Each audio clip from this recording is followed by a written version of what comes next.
Hello dear students, welcome to my channel. और आज हम जिस टॉपिक को डिस्कस करेंगे बेटा, दैट इज़ गैमेटोजेनेसिस। तो आज हम गैमेटोजेनेसिस के बारे में डिटेल में बात करेंगे कि व्हाट इज़ गैमेटोजेनेसिस। तो gametogenesis is the formation of gametes in gonad. तो गैमेटोजेनेसिस क्या होता है कि गैमेटोजेनेसिस जो है वो फॉर्मेशन ऑफ गैमीट होता है गोनाड्स के अंदर में। जब हमारे गोनाड्स के अंदर में गैमीट्स का फॉर्मेशन होता है तो इस प्रोसेस को कहा जाता है गैमेटोजेनेसिस। यदि हम गैमेटोजेनेसिस को देखें तो गैमेटोजेनेसिस दो तरह की होती है, एक तो स्पर्मेटोजेनेसिस होती है और एक ooजेनेसिस होती है। जैसा कि आपको दिखाई भी पड़ रहा है कि एक प्रोसेस होता है दैट इज़ स्पर्मेटोजेनेसिस और एक प्रोसेस होता है जिसका नाम होता है ooजेनेसिस। यदि हम बात करें स्पर्मेटोजेनेसिस के बारे में तो spermatogenesis is the formation of sperm. Spermatogenesis एक ऐसा प्रोसेस होता है जिसमें स्पर्म का फॉर्मेशन होता है। और यदि हम बात करें ooजेनेसिस के बारे में तो ooजेनेसिस एक ऐसा प्रोसेस होता है जिसमें ओवम का या ऊटिड का फॉर्मेशन होता है। तो ओवम या ऊटिड के फॉर्मेशन के प्रोसेस को ooजेनेसिस कहते हैं। और यदि स्पर्म का फॉर्मेशन होता है तो यह प्रोसेस स्पर्मेटोजेनेसिस कहलाता है। यदि हम आगे बात करें कि स्पर्मेटोजेनेसिस जो होती है, स्पर्मेटोजेनेसिस के दो बेसिक स्टेप्स होते हैं। स्पर्मेटोजेनेसिस के दो बेसिक स्टेप्स होते हैं। सबसे पहला स्टेप होता है फॉर्मेशन ऑफ स्पर्मेटिड, यानी कि एक स्टेप में तो स्पर्मेटिड का फॉर्मेशन होता है और दूसरा जो स्टेप होता है दैट इज़ स्पर्मियोजेनेसिस। और स्पर्मियोजेनेसिस में जो स्पर्मेटिड है वह डिफरेंशिएट करके स्पर्म में कन्वर्ट होता है। तो सबसे पहले तो स्पर्मेटिड का फॉर्मेशन होता है और फिर जो स्पर्मेटिड है वह स्पर्म के अंदर में कन्वर्ट होता है, स्पर्म के अंदर में चेंज होता है। सबसे पहले जो प्रोसेस ऑफ स्पर्मेटोजेनेसिस है यह हमारे टेस्टिस में स्टार्ट होती है। तो टेस्टिस के अंदर में जो फॉर्मेशन ऑफ स्पर्मेटिड है वह टेस्टिस के अंदर में स्टार्ट होती है। और टेस्टिस क्योंकि प्राइमरी सेक्स ऑर्गन होते हैं, टेस्टिस के दो फंक्शन होते हैं, एक तो गैमीट को प्रोड्यूस करना और एक टेस्टोस्टेरोन को प्रोड्यूस करना। अब टेस्टिस के अंदर में मैंने बताया था पहले अर्लियर वीडियो में कि टेस्टिस के अंदर में टेस्टिकुलर कंपार्टमेंट होते हैं, जैसे ये टेस्टिस है। अब टेस्टिस के अंदर में काफ़ी सारे कंपार्टमेंट्स हैं और इन कंपार्टमेंट्स में सेमिनिफेरस ट्यूब्यूल्स प्रेजेंट हैं। इन सेमिनिफेरस ट्यूब्यूल्स के दो पार्ट होते हैं। सेमिनिफेरस ट्यूब्यूल के दो पार्ट होते हैं। सेमिनिफेरस ट्यूब्यूल्स के दो पार्ट होते हैं, एक तो मेल जर्म सेल होता है जिसको स्पर्मेटोगोनिया भी कहते हैं और दूसरा जो पार्ट होता है उसको सर्टोली सेल्स या फिर सपोर्टिंग सेल्स भी कहा जाता है। मेल जर्म सेल को स्पर्मेटोगोनिया भी कहते हैं और दूसरी जो सेल्स होती हैं दैट इज़ सपोर्टिंग सेल्स। तो जो फॉर्मेशन ऑफ स्पर्मेटिड है उसमें जो पूरी तरह से इन्वॉल्व होती है वह स्पर्मेटोगोनिया होती है। तो स्पर्मेटोगोनिया या फिर इमेच्योर मेल जर्म सेल से ही स्पर्मेटिड या स्पर्म का फॉर्मेशन होता है। तो हम देखेंगे कि कैसे स्पर्मेटोगोनिया या इमेच्योर मेल जर्म सेल से कैसे स्पर्मेटिड का फॉर्मेशन होता है। तो यदि हमें स्पर्मेटोगोनिया से स्पर्मेटिड के फॉर्मेशन के प्रोसेस को देखना है तो स्पर्मेटोगोनिया से स्पर्मेटिड के फॉर्मेशन का प्रोसेस कुछ इस तरह से है कि स्पर्मेटोगोनिया जो है वह इमेच्योर होती है और डिप्लॉयड होती है। स्पर्मेटोगोनिया के अंदर में नंबर ऑफ क्रोमोजोम्स 46 होते हैं। जब भी स्पर्मेटोगोनिया स्पर्मेटिड का फॉर्मेशन का प्रोसेस स्टार्ट करती है तो स्पर्मेटोगोनिया में सबसे पहले माइटोसिस होता है। माइटोसिस को इक्वेशनल डिवीज़न भी कहा जाता है। माइटोसिस को इक्वेशनल डिवीज़न भी कहा जाता है। तो माइटोसिस में क्या होता है कि स्पर्मेटोगोनिया में माइटोसिस होगा और माइटोसिस से स्पर्मेटोगोनिया के अंदर में नंबर ऑफ सेल्स बढ़ेंगी और स्पर्मेटोगोनिया में माइटोसिस होने के बाद में प्राइमरी स्पर्मेटोसाइट बनता है और प्राइमरी स्पर्मेटोसाइट भी डिप्लॉयड होता है और प्राइमरी स्पर्मेटोसाइट के अंदर में नंबर ऑफ क्रोमोजोम्स 46 होते हैं।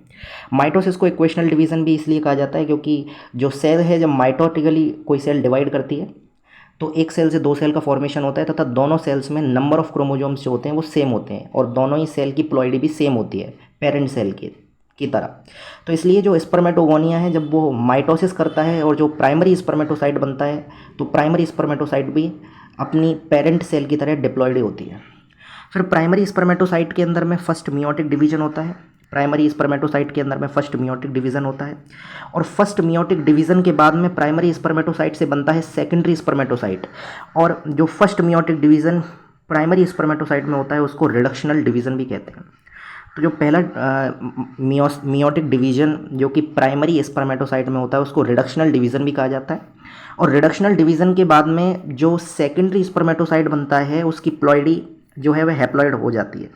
प्राइमरी स्पर्मेटोसाइट डिप्लॉयड है और मियोटिक डिवीजन में जो प्लॉइडी है वह हैप्लॉइड हो जाती है तो सेकेंडरी स्पर्मेटोसाइट हैप्लॉइड होता है। और सेकेंडरी स्पर्मेटोसाइट में जो नंबर ऑफ क्रोमोजोम्स होते हैं वो भी आधे हो जाते हैं, मतलब 46 क्रोमोजोम की जगह पर अब 23 क्रोमोजोम्स ही रह जाते हैं।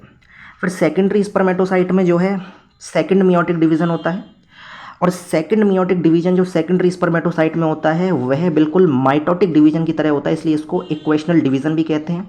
और इक्वेशनल डिवीजन के बाद सेकेंडरी स्पर्मेटोसाइट से स्पर्मेटिड का फॉर्मेशन होता है, सेकेंडरी स्पर्मेटोसाइट से स्पर्मेटिड का फॉर्मेशन होता है। क्योंकि सेकेंड मियोटिक डिवीज़न बिल्कुल माइटोसिस की तरह होता है तो जो प्लॉइडी है वो भी सेम ही रहती है, मतलब सेकेंडरी स्पर्मेटोसाइट में जो प्लॉइडी है एन वही स्पर्मेटिड की भी होगी। फिर अब ये जो स्पर्मेटिड है बन के तैयार हो चुका है, तो हमारा पहला प्रोसेस फॉर्मेशन ऑफ स्पर्मेटिड पूरा हो चुका है। फिर जो स्पर्मेटिड के फॉर्मेशन का प्रोसेस है उसे ख़त्म होने के बाद में जो अगला स्टेप होता है दैट इज़ स्पर्मियोजेनेसिस, मतलब ये जो स्पर्मेटिड है ये स्पर्म में चेंज होगा। तो सबसे पहले जो स्पर्मेटिड है उसमें डिफरेंशिएशन होते हैं। स्पर्मेटिड की प्लॉइडी एन होती है, इसमें डिफरेंशिएशन होते हैं, और जब स्पर्मेटिड में डिफरेंशिएशन होते हैं तो स्पर्मेटोजोआ बनता है, और स्पर्मेटोजोआ के बाद में स्पर्म का फॉर्मेशन होता है। तो स्पर्मेटोगोनिया मतलब स्पर्मेटिड से स्पर्म डायरेक्ट नहीं बनता, स्पर्मेटिड से स्पर्म बनने के बीच में एक स्टेप होता है जब स्पर्मेटोजोआ का फॉर्मेशन होता है। तो स्पर्मेटोजोआ का फॉर्मेशन होता है बीच में, तो जैसा कि यहाँ पर दिखाया भी गया है कि जो हमारा स्पर्मेटिड है उससे स्पर्मेटोजोआ बनता है आफ्टर डिफरेंशिएशन, और स्पर्मेटोजोआ से स्पर्म बनता है, और इस प्रोसेस को स्पर्मियोजेनेसिस भी कहते हैं। और फिर जो स्पर्म बनता है, अभी ये इमेच्योर स्पर्म होता है, जो स्पर्म बनता है ये इमेच्योर स्पर्म होता है, और ये जो इमेच्योर स्पर्म होता है वह सपोर्टिंग सेल या सर्टोली सेल में अपना हेड धसा लेता है अंदर, और इमेच्योर स्पर्म सर्टोली सेल से न्यूट्रिशन प्राप्त करके फंक्शनल बनता है। तो अब ये स्पर्म इमेच्योर है, जब तक सर्टोली सेल में अपना सिर नहीं धसाएगा या सर्टोली सेल में सेल से न्यूट्रिशन प्राप्त नहीं करेगा तब तक यह इमेच्योर ही रहेगा। तो इमेच्योर स्पर्म सर्टोली सेल से न्यूट्रिशन प्राप्त करके मैच्योर बनता है। तो इस प्रोसेस को हम डायग्रामेटिकली भी समझ सकते हैं। देखो ये रहा, कैसे डायग्रामेटिकली समझेंगे इसको, कि जो स्पर्मेटोगोनियम है ये डिप्लॉयड है, जिसको मेल जर्म सेल भी कहते हैं। मेल जर्म सेल में माइटोसिस होता है जिससे 2 सेल्स बनती हैं, और ये 2 सेल्स जो होती हैं उनकी प्लॉइडी जो है वो स्पर्मेटोगोनियम की तरह डिप्लॉयड होती है। फिर उसके बाद क्या होता है कि जो ये दोनों सेल्स हैं इनमें मियोटिक डिवीजन होता है। डायग्राम में एक सेल में मियोटिक डिवीजन दिखाया हुआ है, पर इन दोनों सेल्स में मियोसिस होती है, मियोटिक डिवीजन होता है। और मियोटिक डिवीजन के बाद में 2 सेल्स बनती हैं, एक सेल और 2 सेल, और दोनों सेल्स की जो प्लॉइडी है वो हैप्लॉइड हो जाती है।